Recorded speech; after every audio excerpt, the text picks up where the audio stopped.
जय श्री कृष्णा। आज हम गीताधाम गुरुकुल ऑनलाइन क्लासेज में क्लास नवम का सामाजिक विज्ञान का, जिसमें एक पुस्तक है राजस्थान का स्वतंत्रता आंदोलन एवं शौर्य परंपरा, उसका पहला पाठ 1857 की क्रांति राजस्थान के संदर्भ में, इसके राजस्थान के संदर्भ में राजस्थान के संदर्भ में इस क्रांति को, तो हमने कल पढ़ा किस तरह से ये 1857 की क्रांति शुरू हुई, किस तरह से है जो इसमें राजस्थान के लोगों का है जो भागीदारी हुई, किस तरह से मराठा लोग यहाँ आए, मराठाओं ने किस तरह से चौथ वसूली शुरू की और 1735 ईस्वी पे मराठों ने मालवा और गुजरात के अधिकार के बाद में राजस्थान में प्रवेश किए और उसी तरह उन्होंने धीरे धीरे जोधपुर, जयपुर और कोटा बूंदी की रियासतों में हस्तक्षेप शुरू किया। नादिर शाह के आक्रमण के समय भी मराठों ने हिंदू धर्म के नाम पर राजस्थान के राजाओं को संगठित करने का प्रयास किया। अब नादिर शाह का आक्रमण हुआ, तब उन्होंने मराठों ने हिंदुओं को संगठित करने का कार्य किया था। नादिर शाह के आक्रमण में सबसे ज्यादा लूटपाट दिल्ली में हुई, 3 दिन तक कत्लेआम चला, लेकिन मुगल दरबार में दलबंदी के कारण राजपूत शासक भी परस्पर लड़ने लगे। मुगलों की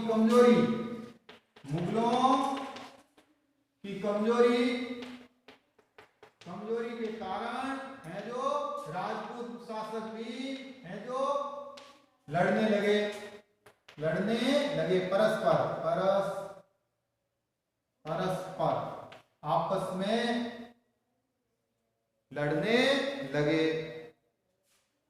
इस प्रकार केंद्र में उत्पन्न शून्यता की पूर्ति के लिए मराठा राजस्थान में आने लगे। जब दिल्ली में शून्यता हो गई, केंद्र यानी दिल्ली में शून्यता हो गई, तब मराठा राजस्थान आने लगे। साहू ने पेशवा बाजीराव को राजस्थान से चौथ और सरदेश मुखी प्राप्त करने का आदेश दिया। क्या दिया? साहू मराठा का सरदार था और उसने बाजीराव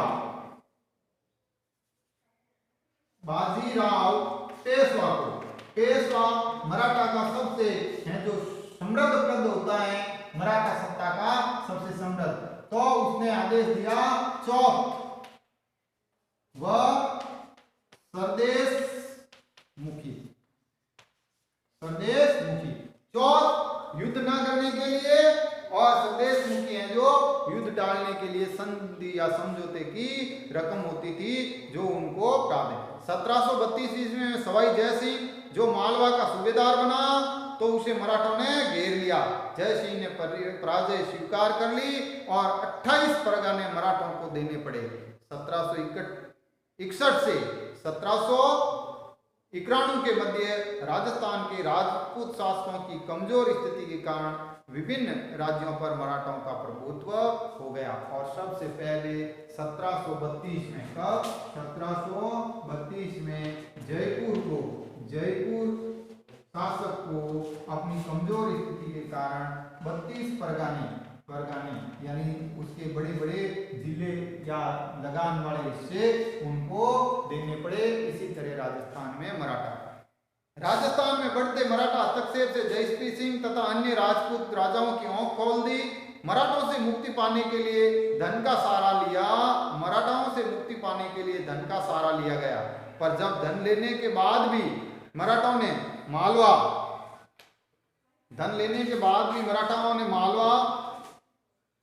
मालवा खाली नहीं किया तो पुनः संगठित होने लगे। अब मराठाओं ने धन के बदले कार्य करना शुरू कर दिया। क्या कर दिया? ये संदेश मुखी और चौथ के नाम पर धन एकत्रित करने के बाद भी मराठाओं ने है जो उस कार्य को पूर्ण नहीं किया गया। इस तरह से धन के बाद भी उन्होंने है जो अतः जुलाई 1734 में जयपुर, जोधपुर, उदयपुर और कोटा, किशनगढ़, बीकानेर, नागौर के शासक मेवाड़ में हुरडा नामक पर स्थित एकत्रित हुए और 17 जुलाई 1900 1734 को एक संधि पत्र पर हस्ताक्षर किया। अब 17 जुलाई 1734 ईस्वी को हुल्डा सम्मेलन हुआ। क्या हुआ? हुल्डा सम्मेलन हुआ, जिसमें राजपुताना के शासकों ने सहयोग संगठन पर संधि की। क्या की? संधि पत्र पर हस्ताक्षर किए, जिसे हम हुल्डा सम्मेलन कहते हैं। क्या कहते हैं? हुल्डा सम्मेलन कहते हैं। वर्षा ऋतु के बाद मराठों के विरुद्ध कार्रवाई करने हेतु रामपुर में एकत्रित होना तय किया, और ये तय किया गया कि वर्षा काल की जब समाप्ति होगी तो रामपुर सम्मेलन में ये तय किया गया। क्या? हुल्डा सम्मेलन के बाद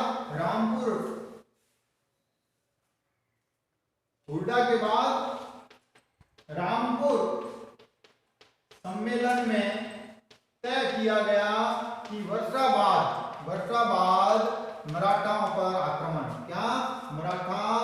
मराठाओं पर आक्रमण किया जाएगा, अर्थात मराठाओं को राजस्थान से खदेड़ा जाएगा।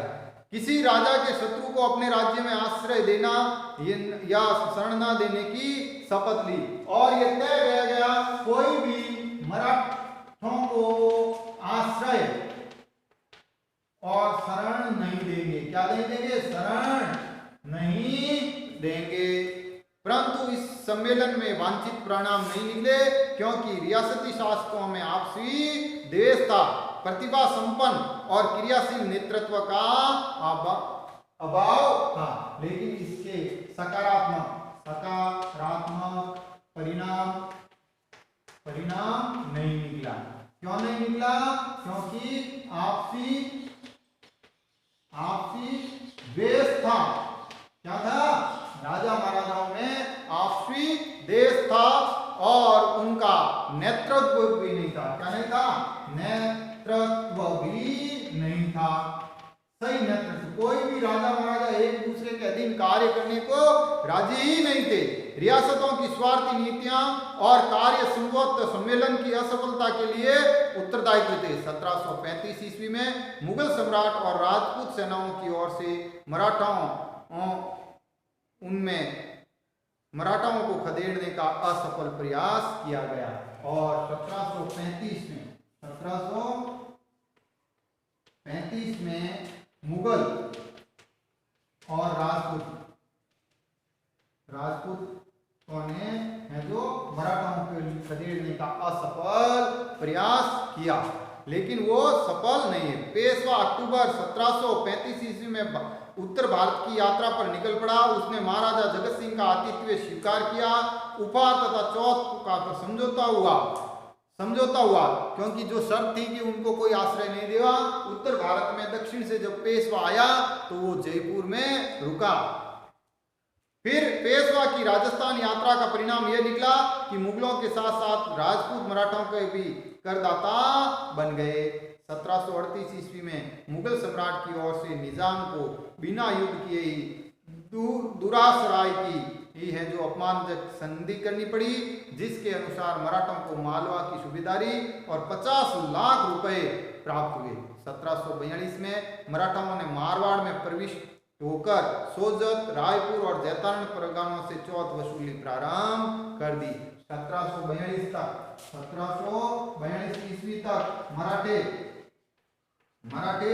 मारवाड़ तक पहुंच गए। क्या? मारवाड़ तक पहुंच गए, और यहाँ उन्होंने चौथ वसूली शुरू कर दी।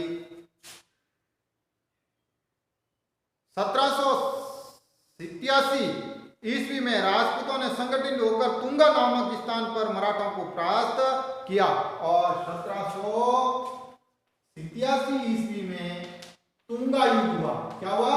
तुंगा युद्ध हुआ राजपूत मराठों के बीच। किसमें?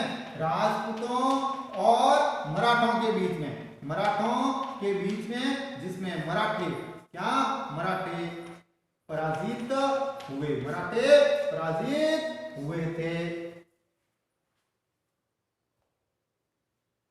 1791 ईस्वी के बाद मराठा शक्ति क्षीण होने लगी। इस समय दक्षिण भारत में अंग्रेजों ने अपने पैर जमा लिए और वे राजस्थान में घुसने का प्रयास करने लगे। और 1791 ईस्वी आते आते मराठा शक्ति कमजोर हो गई। क्या हो गई? कमजोर हो गई। क्यों? क्योंकि दक्षिण में अंग्रेजों ने पैर जमा लिए। क्या कर लिए? पैर जमा लिए, अर्थात दक्षिण में अंग्रेजों का प्रभुत्व हो गया। अब अंग्रेज राजस्थान में आने का प्रयास करने लगे। कल हम इससे आगे का पढ़ेंगे। धन्यवाद।